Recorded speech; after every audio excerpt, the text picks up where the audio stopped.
Ela estava com as mãos tremendo quando ele começou a falar em francês. Não porque não entendesse, mas porque entendia cada palavra, cada insulto, cada sílaba calculada para destruí-la na frente de todo mundo. E ela escolheu ficar em silêncio. Por enquanto. O restaurante A Levada era o tipo de lugar onde Lisboa mostrava suas entranhas douradas toda sexta-noite. Lustres de cristal que custavam mais do que o salário anual de qualquer funcionário ali dentro. Mesas cobertas com toalhas de linho brancas com mentiras bem contadas. E clientes que tratavam aquele espaço como extensão natural do próprio ego, como se o simples fato de conseguir uma reserva já fosse prova de superioridade humana. Inês Carvalho conhecia cada centímetro daquele salão. Conhecia o rangido discreto do terceiro degrau da escada de serviço, o ângulo exato em que a luz das velas criava sombras nos rostos dos clientes, e a diferença entre um sorriso de gratidão genuíno e aquele outro sorriso, o que as pessoas ricas fazem quando olham para você sem realmente te ver. Ela estava há 3 anos ali. 3 anos carregando bandejas, recolhendo pratos, enchendo copos com as mãos que um dia seguraram livros raros nas bibliotecas da Sorbonne. Mas isso era outra vida. Ou pelo menos era o que ela tentava se convencer toda manhã enquanto calçava os sapatos pretos do uniforme. Naquela sexta-noite, o salão estava lotado até o último lugar quando Sebastião Vilares entrou. Ele não entrou. Ele apareceu. Tem uma diferença enorme entre as duas coisas, e Sebastião sabia disso instintivamente, da mesma forma que sabia o preço exato do relógio no pulso de cada homem na sala. Era o tipo de habilidade que se desenvolve quando você passa a vida inteira medindo o mundo em dinheiro. 40 e poucos anos. Cabelo escuro, bem cortado, com aquele toque de grisalha nas têmporas que os homens ricos deixam crescer de propósito porque descobriram que distinto vende melhor que jovem. Terno cinza de alfaiate. Sapatos italianos que Inês reconheceu de longe. A mulher ao lado dele, Vitória, era linda da forma que só dinheiro consegue manter, cabelo liso impecável, vestido azul marinho, olhos levemente cansados de quem sorri muito em eventos que não quer frequentar. O Maitres conduziu-o à mesa principal. Claro. A mesa que ficava no centro geométrico do salão, onde todos podiam ver e ser vistos. Sebastião tinha pedido essa mesa quando fez a reserva. Inês sabia porque foi ela quem anotou. Ela pegou a bandeja de água e se aproximou. Já tinha detectado o perigo antes mesmo de chegar perto. Tinha desenvolvido esse sexto sentido ao longo dos 3 anos, uma espécie de radar emocional que identificava certos clientes antes que abrissem a boca. Era algo nos olhos, um brilho específico, a mistura de tédio com poder que produz o pior tipo de crueldade, a crueldade entediada. Os olhos de Sebastião Vilares tinham exatamente esse brilho. Enquanto Inês enchia os copos com o movimento preciso e discreto que trabalho exige, ele nem olhou para ela.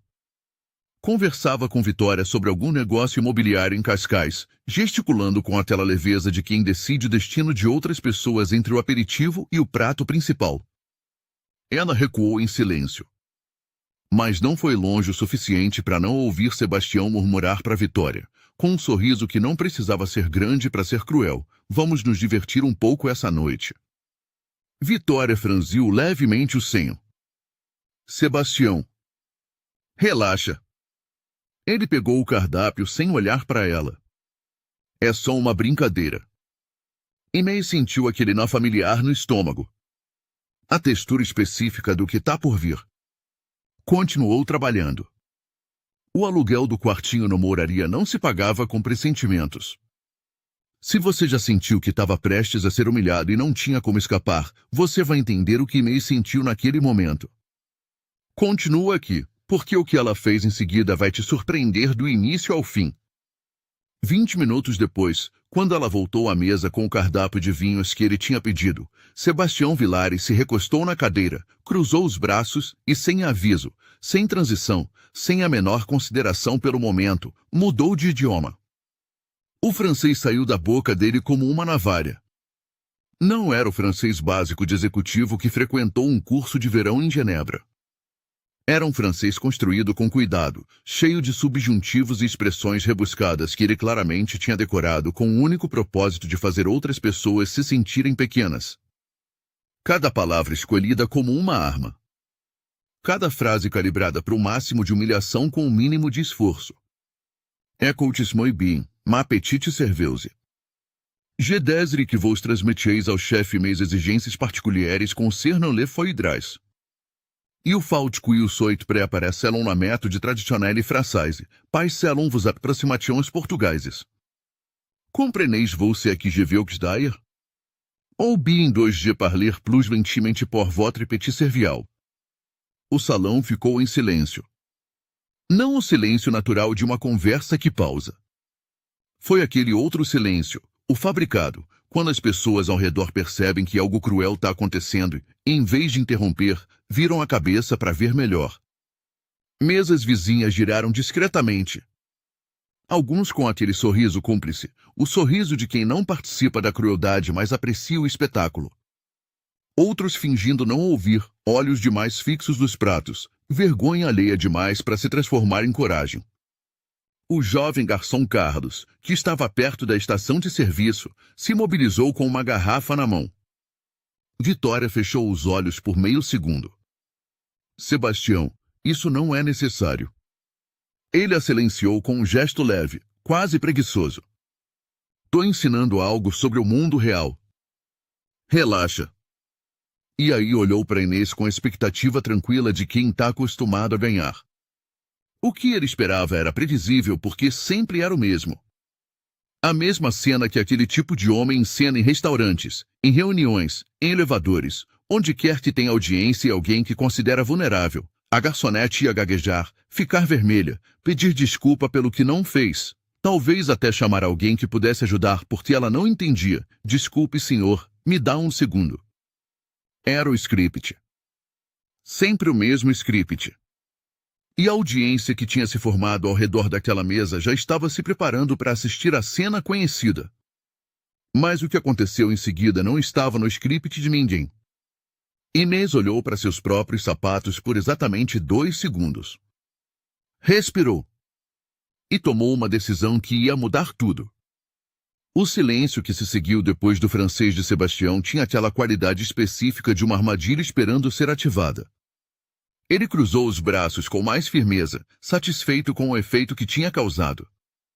O poder, para ele, sempre tinha esse gosto, a sala inteira suspensa, esperando que a pessoa menor quebrasse primeiro. Inês não quebrou. Ficou parada. Mãos unidas sobre o avental. Os ombros relaxados de uma forma que começou a parecer estranha para quem observava. Não era a rigidez do medo. Era outra coisa. Uma calma densa, quase geológica, como se ela tivesse decidido parar de se mover e o mundo ao redor é que precisasse se ajustar. Sebastião esperou mais alguns segundos e a impaciência foi tingindo o canto dos seus lábios. Não vai responder? Ou precisa que eu chame alguém que saiba idiomas de verdade? Algumas pessoas nas mesas vizinhas riram baixinho. Um riso pequeno, breve, tímido. O tipo de riso que não precisa ser alto para machucar. Inês sentiu aquele som atravessar o peito de uma forma diferente dos insultos diretos, porque o riso coletivo tinha um peso diferente.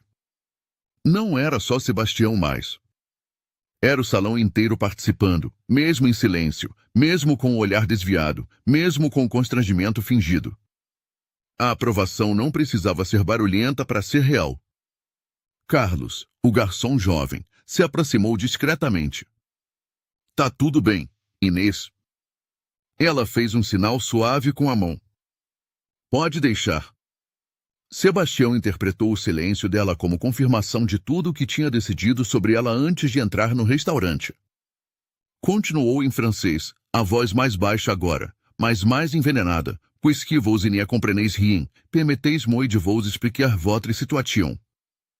Vous êtes une simple serveuse dans un monde qui appartient aux gens comme moi. Votre travail consiste à sourire, à obéir et à disparaître. C'est la réalité de votre classe sociale. Até algumas das pessoas que tinham sorrido antes ficaram desconfortáveis agora. Uma senhora mais velha, sozinha numa mesa de canto, sacudiu a cabeça com desgosto e voltou os olhos para o prato. Vitória ficou olhando para a toalha da mesa como se encontrasse ali alguma saída que não existia. Inês fechou os olhos. E quando os abriu, alguma coisa tinha mudado. Não era raiva. A raiva teria sido mais simples, mais barulhenta. Era algo mais frio e mais preciso. Era a clareza de quem decide parar de esconder o que é. 3 anos. 3 anos de uniforme preto, de invisibilidade cultivada, de responder claro, senhor, com a voz mais neutra possível, de deixar pra lá porque o aluguel não esperava e a conta da farmácia da mãe também não. 3 anos construindo com muito esforço a ilusão de que tinha simplesmente se tornado outra pessoa, alguém menor, alguém sem história, alguém que enchia copos e recolhia pratos e era grata por isso. Mas aquela máscara tinha um limite de peso. E Sebastião Vilares tinha acabado de encontrar esse limite. Se você está sentindo o coração acelerar agora, imagina o que estava acontecendo dentro dela. Fica até o final, porque o que Inês vai fazer em seguida é uma das coisas mais poderosas que você vai ver hoje. Senhor Vilares, disse Inês. A voz saiu diferente do que todos esperavam. Não era a voz da garçonete. Era uma voz com outra textura, mais assentada, mais real, como quando alguém para de imitar um sotaque volta a falar como sempre falou. Todo mundo na mesa e nas mesas próximas percebeu a diferença sem conseguir nomear exatamente o que. Sebastião piscou. A resposta em si, composta, direta, o nome dele pronunciado sem hesitação, já tinha saído fora do script. Entendo perfeitamente o que me disse. Entendo também que está usando o francês não porque domine o idioma, mas porque assume que eu não o domino. Bem, respondeu ele, tentando recuperar o chão, pelo menos admite que não entendeu. Não admiti nada disso, interrompeu Inês. O que há aqui é um mal-entendido fundamental. A temperatura do salão pareceu cair vários graus. Não era mais a cena conhecida. O script tinha sido abandonado e ninguém ali sabia mais o que vinha a seguir. François Batista, o gerente do restaurante, um português do Porto que tinha trabalhado 10 anos em Paris antes de voltar, apareceu silenciosamente perto da mesa. Tinha estado observando desde o balcão e algo na postura de Inês o tinha alertado para se aproximar, não para interferir, mas para testemunhar. Há algum problema aqui? Perguntou com cuidado. Nenhum. Respondeu Inês sem tirar os olhos de Sebastião. O senhor Vilares queria praticar o francês comigo. Sebastião franziu o senho. Não estava praticando nada. Fiz um pedido que essa funcionária não conseguiu entender. Entendi absolutamente tudo, replicou Inês. Cada palavra. Cada intenção por trás de cada palavra. A questão é se o senhor tem certeza de que quer que eu responda no mesmo idioma que escolheu. O silêncio que se espalhou pelo salão foi diferente do anterior. Não era mais o silêncio de quem espera ver alguém cair. Era o silêncio de quem percebe que a história virou. Sebastião endireitou os ombros. Claro que tenho. Responda como puder. Inês assentiu uma vez, devagar. E quando ela abriu a boca, o que saiu fez François Batista erguer as sobrancelhas com um espanto genuíno e profissional. Messire Vilares. O sotaque era parisiense. Não o sotaque imitado de alguém que assistiu filmes franceses ou fez um curso online. Era o francês vivido, o francês que se forma quando você passa anos numa cidade falando aquele idioma nos mercados, nas filas de metrô, nas defesas de tese, nos cafés barulhentos do Quartier Latin. Era o francês de quem tinha sonhado naquela língua. Je crains que o y une reur fondamentale dans votre approche s'essoir. Sebastião ficou imóvel. Inês continuou, a voz firme e absolutamente sem pressa. Permettez-moi de corrigir vos erros linguistiques avant de répondre à votre commande. Premièrement, elle expression mes exigences particulières que vos avez utilisées suggère une familiarité avec les personnels qui frôle l'impolitesse. Um gentleman dirait plutot mes preferences ou mes sollites. Vitória levou os dedos à boca. Não conseguiu esconder completamente o sorriso que tentou conter. O sangue saiu do rosto de Sebastião de forma visível. Inês não parou. A voz continuou com aquela frieza precisa de cirurgião. Deuxemmente, votre age do subjonctif dans la phrase il faut qu'il soit préparé démontre une compréhension superficielle de la grammaire française. La construction correcte, si vous souhaitez vraiment impressionner, será-il convient que se soit préparé. Ponto. Sebastião abriu a boca. Fechou. Abriu de novo. Não saiu nada. François Batista, que tinha passado uma década em Paris, reconhecia aquele nível de francês. Não se aprendia em curso executivo. Não se aprendia em viagem de negócios. Aquela mulher tinha estudado aquela língua com seriedade absoluta, provavelmente na França mesmo. Inês fez uma pausa. Deixou as correções se assentarem no ego de Sebastião como facas. Quando voltou a falar, mudou para o português com uma naturalidade que deixou claro que transitar entre idiomas era para ela tão banal quanto mudar de roupa, mas o mais importante, Sr. Vilares, foi a terceira frase. Ou bem devo falar mais devagar para o seu pequeno cérebro. Isso não é o questionamento de um cliente bem educado. É o insulto de um homem que confunde dinheiro com classe. O salão estava em silêncio absoluto. Até os sons da cozinha pareciam ter parado. Inês não tinha terminado. Agora, quanto ao seu pedido de foie gras. Ela voltou ao francês com a mesma fluidez de antes.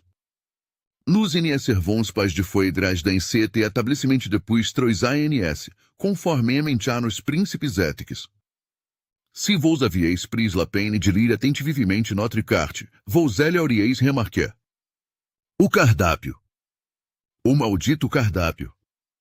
Sebastião Vilares tinha chegado naquele restaurante, usado um prato como pretexto para uma humilhação pública calculada, e nem tinha lido o cardápio direito.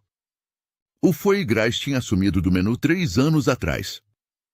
Tava lá, escrito claramente, para qualquer um que se desse ao trabalho de olhar. Ele não se deu ao trabalho de olhar. Porque para ele, a garçonete não era uma pessoa. Era uma cena. Era um palco. Era uma oportunidade de se sentir maior na frente de uma audiência. Tudo o que tinha construído naqueles minutos, a superioridade, a audiência, o espetáculo calculado, tinha desmoronado com a precisão de uma demolição controlada. Mas ainda tinha mais. Se você chegou até aqui, você já sabe que essa história não é sobre francês. É sobre algo muito maior. Fica porque o melhor ainda está por vir. Inês respirou fundo. Quando voltou ao português, a voz tinha um timbre diferente. Não era mais a frieza cirúrgica das correções. Era algo mais pesado, mais verdadeiro. Se me permite uma observação final. O refinamento real não consiste em humilhar quem considera inferior usando um idioma estrangeiro.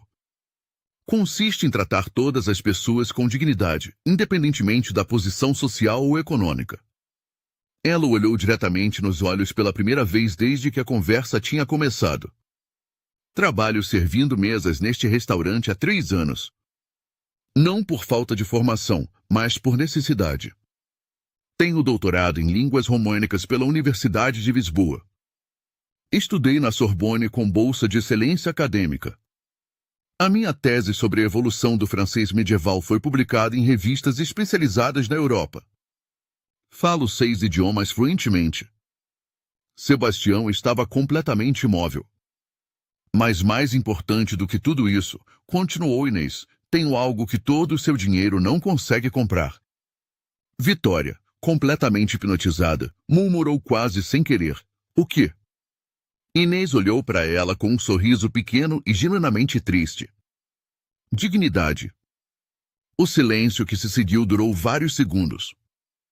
Não o silêncio de quem não sabe o que dizer. O silêncio de quem compreendeu uma coisa que não pode ser descompreendida.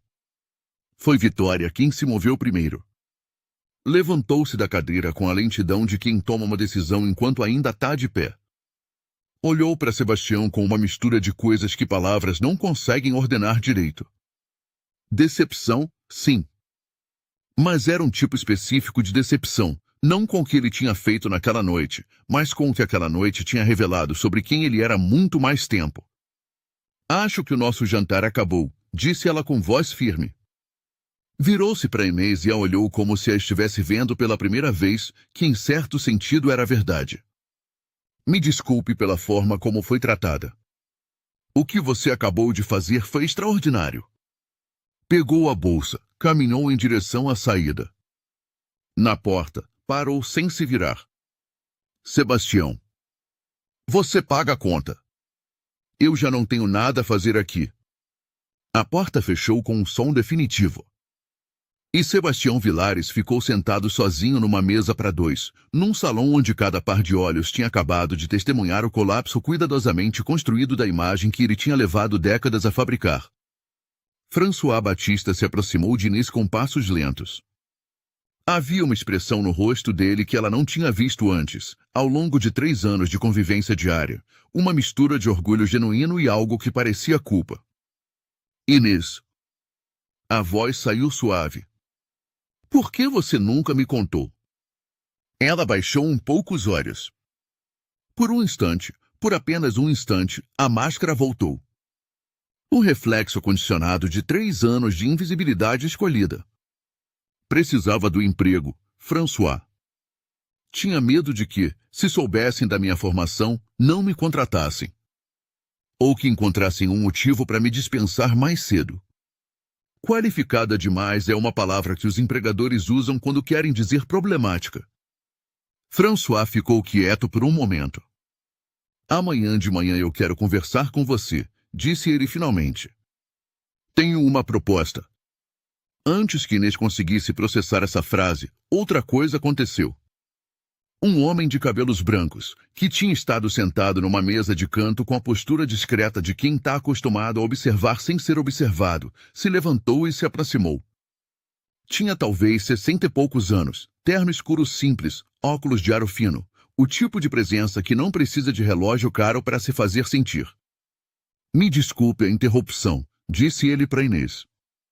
Acabei de presenciar algo notável. Sou reitor da Universidade Católica de Lisboa. Posso conversar com você? Inês piscou. E então o reconheceu. Professor Rodrigues? Ele sorriu. Me perguntava o que tinha acontecido com a brilhante Inês Carvalho, que desapareceu dos círculos acadêmicos há 3 anos. Agora entendo. E foi nesse momento que tudo, absolutamente tudo, começou a desmoronar na direção contrária. Nas 2 horas que se seguiram, Inês Carvalho recebeu 3 propostas. François foi o primeiro. Queria que ela assumisse a coordenação de idiomas e comunicação internacional do grupo de restaurantes do qual a Levada fazia parte. A rede tinha expandido recentemente para Paris e para o Brasil, e alguém com o perfil de Inês era exatamente o que procuravam havia meses. O professor Rodrigues foi o segundo. Havia uma vaga de professor auxiliar no Departamento de Línguas e Literaturas Europeias que estava em aberto, e a publicação dela na Sorbonne era mais do que suficiente para a candidatura. O terceiro veio de uma mulher que tinha estado sentada 2 mesas atrás durante toda a cena, em silêncio, observando, e que se apresentou como diretora de uma empresa de tradução e consultoria linguística sediada em Lisboa com escritórios em Bruxelas. Tinham contratos com instituições europeias e precisavam de alguém com formação específica em francês medieval e línguas românicas. Inês ficou de pé no meio do salão, com a bandeja ainda na mão, enquanto o mundo à volta dela reconfigurava completamente. Carlos, o garçom jovem que tinha tentado se aproximar durante a cena, passou perto e parou por um segundo ao lado dela. Inês, disse ele em voz baixa, com um sorriso que tentava não ser tão grande quanto estava sendo, você é incrível. Ela olhou para ele. Sentiu a garganta apertar de uma forma diferente de todas as outras vezes que tinha apertado nos últimos 3 anos. Não era dor. Era aquela outra coisa. A coisa que aparece quando você para de suprimir quem você é e o mundo não implode. Quando a verdade não te destrói. Quando ser visto, realmente visto, não é perigoso. Era alívio. Sebastião, Enquanto isso, tinha ficado sentado por longo tempo sem se mexer. O carro esperava no estacionamento. O celular tinha certamente mensagens acumuladas. O mundo continuava girando na direção habitual. Mas algo tinha parado dentro dele naquela sala, de uma forma que ele não sabia ainda nomear e que ia sentir por muito mais tempo do que imaginava. Finalmente se levantou. Deixou o dinheiro mais do que suficiente sobre a mesa, sem perguntar o troco, sem chamar ninguém. Caminhou em direção à saída com os ombros ligeiramente diferentes de quando tinha chegado, não curvados exatamente, mas menos expandidos. Como se uma quantidade específica de espaço que ele costumava ocupar por hábito tivesse sido devolvida. Ao passar pela posição onde Inês estava, parou. Não a olhou diretamente. Os olhos ficaram num ponto algures entre o chão e ela. Eu não sabia, murmurou. Inês demorou um segundo.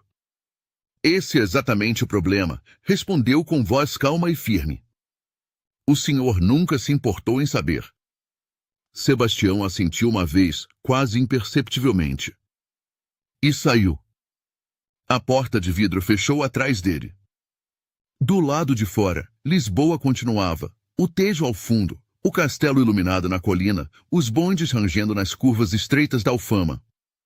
A cidade que tinha visto impérios nascerem e colapsarem tinha tempo e espaço para mais uma história de um homem que confundiu dinheiro com poder e descobriu tarde demais que não é a mesma coisa. O carro saiu do estacionamento em direção ao Chiado. Dentro, Sebastião Vilares ficou parado no semáforo vermelho por mais tempo do que precisava. 3 meses depois, Inês Carvalho deixou o uniforme preto no armário pela última vez. Dobrou-o com o mesmo cuidado de sempre, não por hábito, mas por respeito ao que aquele uniforme tinha representado. 3 anos de uma vida que não tinha quebrado, mesmo quando tinha pesado mais do que devia. O armário fechou com um clique suave. Carlos estava no corredor quando ela saiu. Tinha uma taça de espumante na mão estendida. Tinha outros da equipe por ali também, discretamente, porque aquela casa não era o tipo de lugar que fazia grande alarde, mas sabia reconhecer o momento. Para a professora mais famosa que já trabalhou aqui, disse Carlos. Ela riu. Foi um riso real, o tipo que sobe do estômago.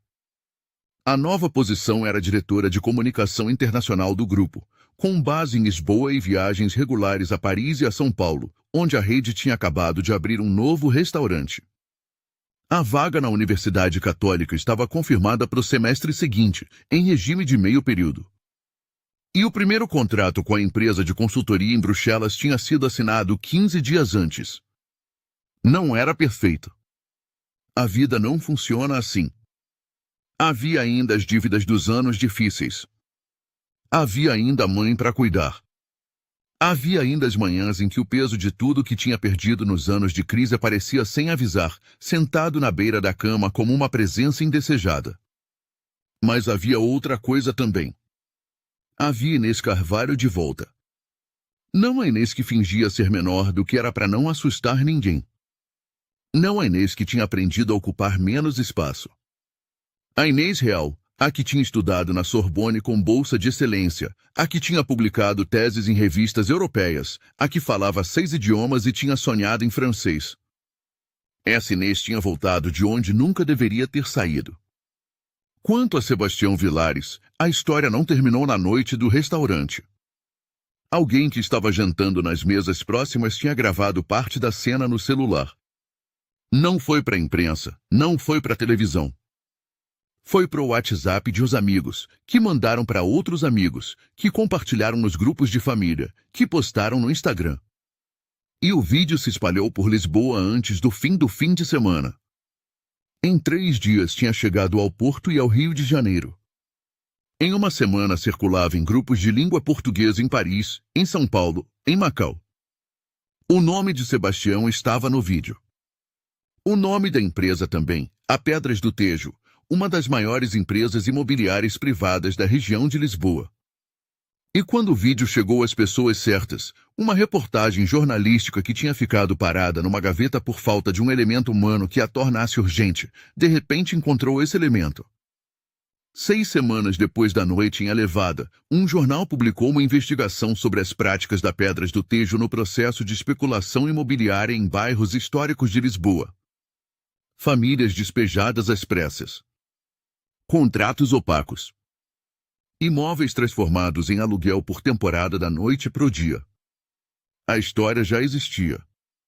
O vídeo deu um rosto a ela. Sebastião Vilares não respondeu publicamente. Não havia muito o que dizer. A empresa perdeu 3 contratos importantes nas semanas seguintes, incluindo um projeto municipal que estava em negociação final. Alguns investidores pediram reuniões que foram canceladas. A assessora de comunicação pediu demissão. Não foi uma ruína total. Homens com aquele nível de capital raramente chegam a isso. Mas o custo foi real, e a lição que as escolas de negócios não ensinam chegou da forma mais cara. Na era em que vivemos, um momento de crueldade numa sala de jantar pode percorrer o mundo antes de você chegar em casa.